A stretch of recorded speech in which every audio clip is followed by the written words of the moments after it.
Tonight, as Republicans close out their convention, Democrats are in turmoil. Our new reporting on if President Biden will drop out and when. And here in Milwaukee, the big speech for former President Trump, his first since Saturday's attempted assassination.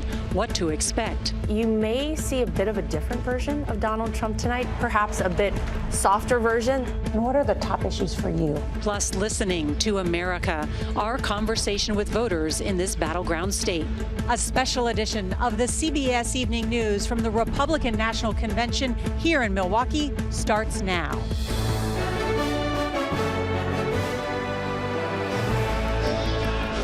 We're coming on the air tonight with big news from both presidential campaigns, just 110 days until the election. Good evening, I'm Norah O'Donnell in Milwaukee, Wisconsin, and thank you for being with us.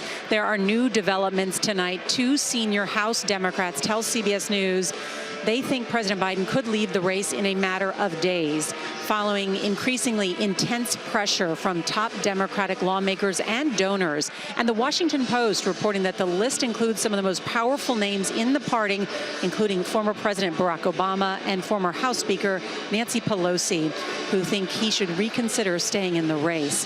And we have new CBS battleground polling that's out tonight that shows Biden trailing former President Donald Trump in key states by 3 points. Now, while the Democratic Party grapples with finding a path forward, Republicans are coming together at the convention here in Milwaukee. The former president will deliver the keynote address tonight to accept his party's nomination. It's going to be his first major speech since the attempted assassination on Saturday. We have team coverage tonight, and CBS's Weijia Jiang will start us off tonight from the White House. While President Biden is in isolation in Delaware after testing positive for COVID, the walls appear to be closing in on his re-election campaign. Two senior House Democrats tell CBS News they believe Biden could leave the race in 3 to 5 days, following a pressure campaign from top lawmakers, including Senate Majority Leader Chuck Schumer and House Minority Leader Hakeem Jeffries. In a 4-page letter to Biden, another key Democrat, Congressman Jamie Raskin, compared Biden to an aging baseball pitcher. There is no shame in taking a well-deserved bow to the overflowing appreciation of the crowd when your arm is tired out. Raskin urges Biden to caucus with the team, Mr. President. Hear them out. You will make the right decision. Campaigning in North Carolina, Vice President Harris argued it's the GOP, not the Democrats, that is the fractured party. In recent days, they've been trying to portray themselves as the party of unity. But here's the thing. If you claim to stand for unity, you need to do more than just use the word. COVID abruptly yanked Biden off the campaign trail. Arriving in Delaware Wednesday night, the president took his time walking down the stairs of Air Force One, holding on to the railing and taking breaks to look around. Biden appeared to struggle as he made his way to the car. His doctor says he still has mild symptoms and he will continue to conduct the business of the American people. The latest setback comes amid a new poll by Emerson College showing Trump leading in every battleground state, even in Virginia, a state that Republicans have not won in 20 years. In 2020, Biden won Virginia by 10 points. Now, Trump is ahead by 2. In a new interview out today, President Biden stressed that he is staying in the race and insisted his age is an asset. Tonight, the White House is pushing back on a report that he will step down soon, calling it, quote, fan fiction. Nora. Weijia Jiang, thank you. Well, back here in Milwaukee at the Republican National Convention, the crowds here are getting ready for the main event. Former President Donald Trump will take center stage tonight, delivering a speech he rewrote after Saturday's assassination attempt. CBS's Robert Costa reports after the close call, the speech will reportedly focus on unity. Tonight, for the third straight election, former President Trump will accept the Republican nomination.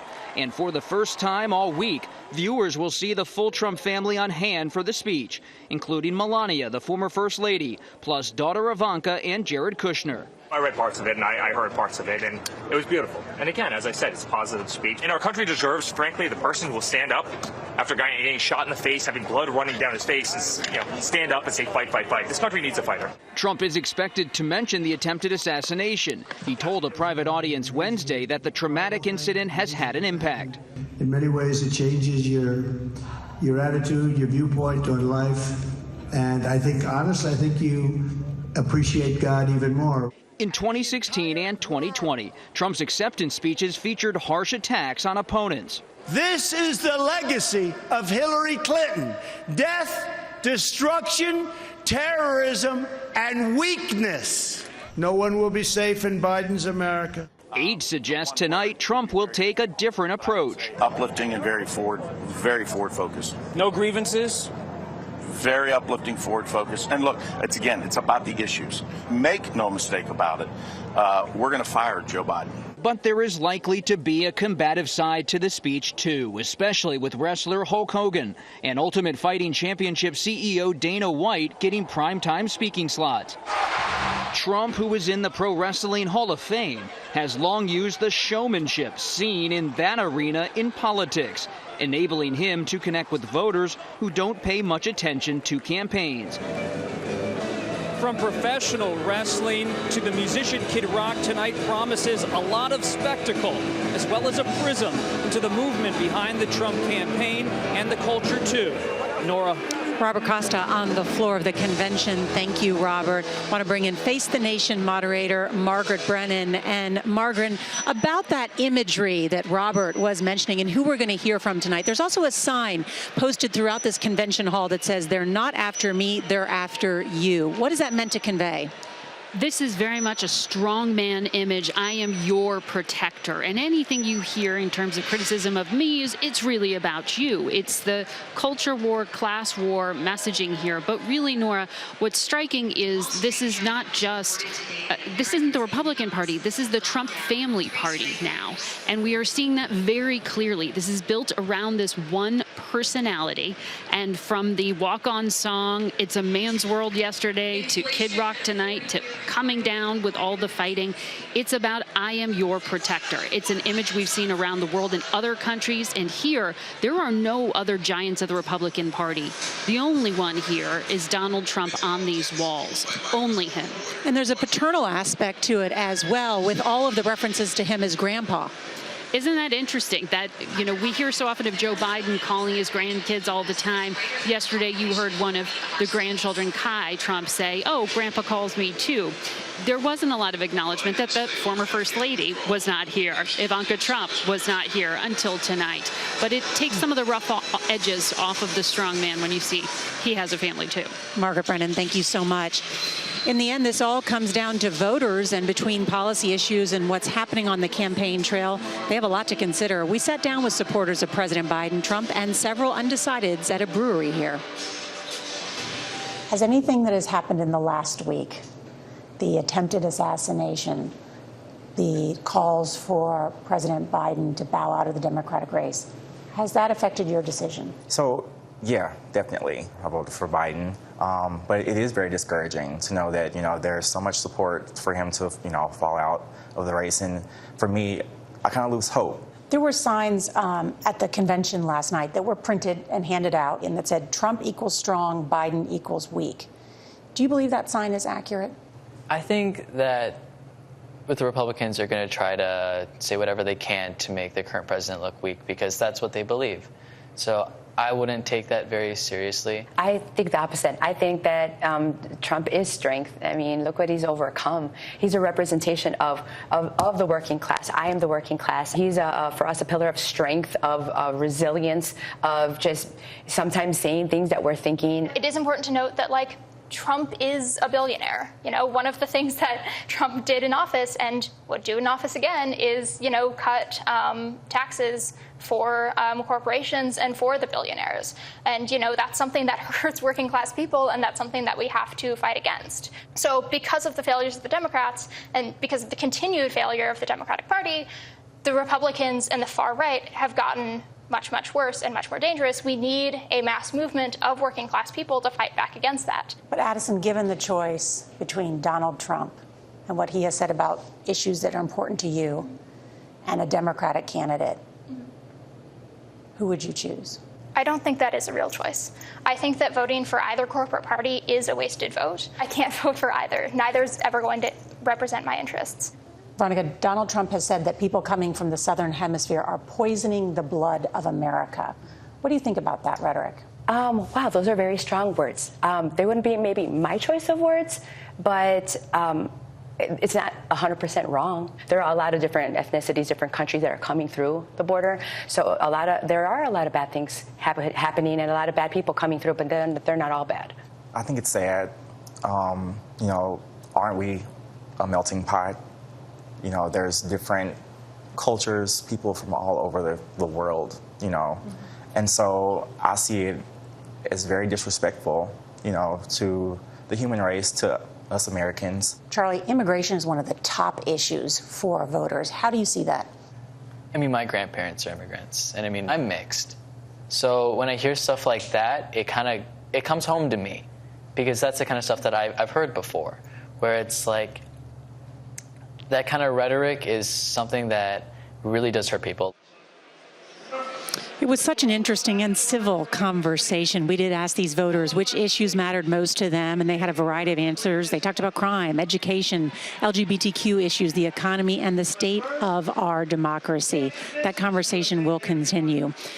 Now to this, we're getting new information about the shooter who tried to kill former President Trump. A law enforcement source tells CBS News that the gunman's father called police before the shooting at the rally, worried about his son and his whereabouts. We're also learning more about who knew what and when in the critical half hour before the gunman opened fire. CBS's Meg Oliver takes us through what we're learning about the timeline from Pennsylvania. 3 sources from a closed-door briefing between lawmakers and federal officials tell CBS News the U.S. Secret Service was aware of a suspicious person 20 minutes before he attempted to kill former President Trump. They also say the shooter, 20-year-old Thomas Matthew Crooks, had searched online about depression for images of Trump and President Biden when the DNC was taking place and how to build an explosive device. Crooks started setting off alarm bells at least half an hour before the assassination attempt, when local police reported a suspicious person near the building. A local tactical sniper inside a neighboring building spotted him from a second-floor window and snapped this picture. Crooks then pulled out a rangefinder and the sniper alerted his team. The shooter then climbed an air conditioning unit onto the building near the sniper's position. At 5:51 p.m., state police alerted the U.S. Secret Service about a suspicious person and radioed a description within 1 minute. At 6 p.m., the former president was allowed to take the stage. 10 minutes later, Secret Service snipers were alerted about an issue unfolding to Trump's right. But it's too late. At 6:11, shots ring out, and chaos erupts in the crowd. Somebody got shot over here! At the Republican National Convention last night, Republican senators confronted Secret Service Director Kimberly Cheadle, Resignation or full explanation to us right now, demanding to know why the president was even allowed to take the stage. You owe President Trump answers. Former Secret Service agent Charles Marino says Trump should never have started his speech. He should be held in a secure area until the threat is ultimately resolved, and then it's concluded that there's no additional other threats. Today, hundreds of people turned out at this visitation to pay their respects for 50-year-old Corey Comparator, who died during the rally. He leaves behind a wife and 2 daughters. A private funeral is scheduled for tomorrow. Nora. Meg Oliver, thank you for all that new reporting. And remembering legendary comedian and actor Bob Newhart. That's next.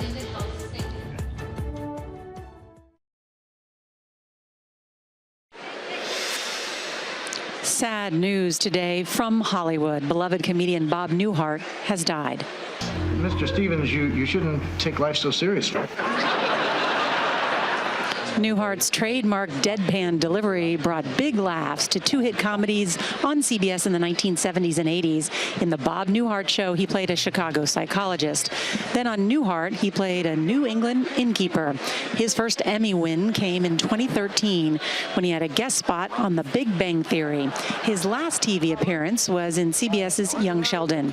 Newhart also had memorable performances on the big screen, including his role in Elf, playing Papa Elf. Bob Newhart was 94 years old. Next, in Eye on America, two men on opposite ends of the political spectrum find common ground in a painful shared experience. We'll introduce you to the organization bringing more humanity to our political discourse.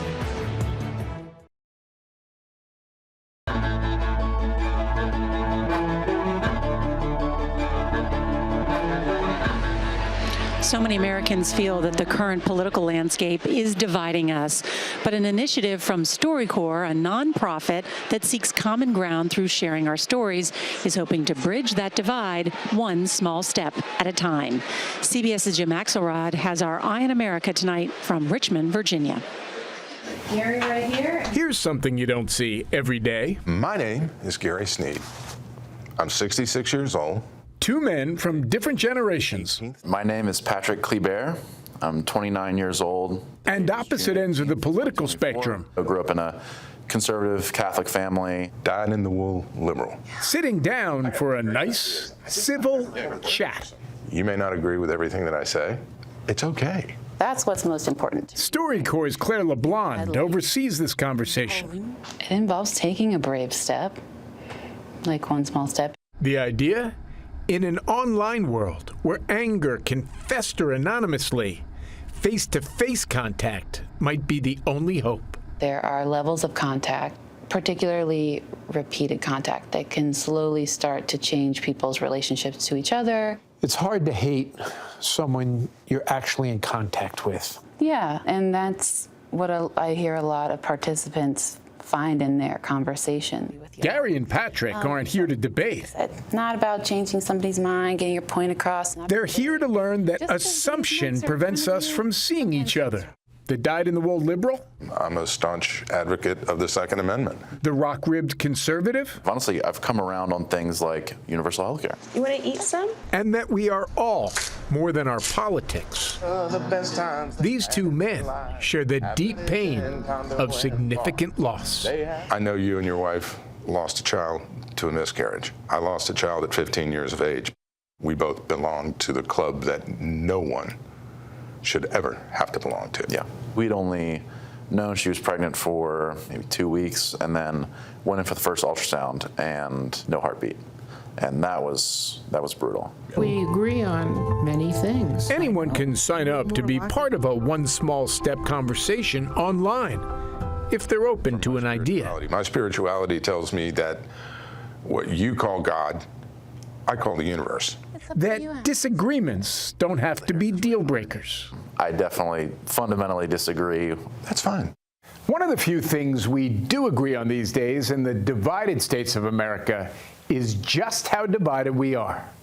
We did a poll asking people to give the State of the Union in a word.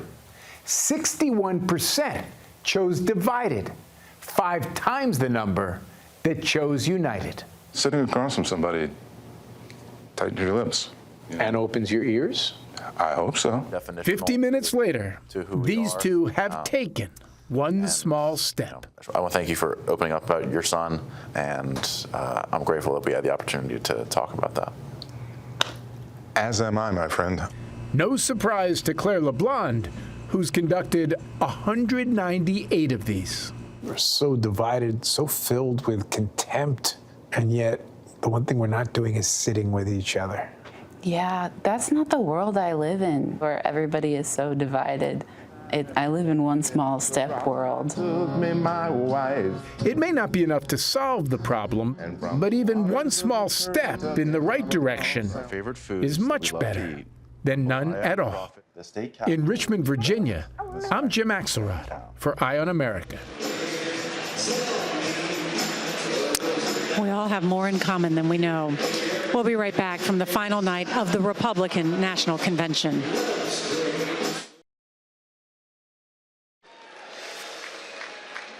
A final night, Republican excitement building inside this arena as the convention awaits former President Donald Trump. He'll accept his party's nomination with his first major speech since last week's assassination attempt. Our coverage of the Republican National Convention will start in just a moment right here on CBS and our streaming channel CBS News 24/7. I'm Nora O'Donnell. We'll see you in a minute.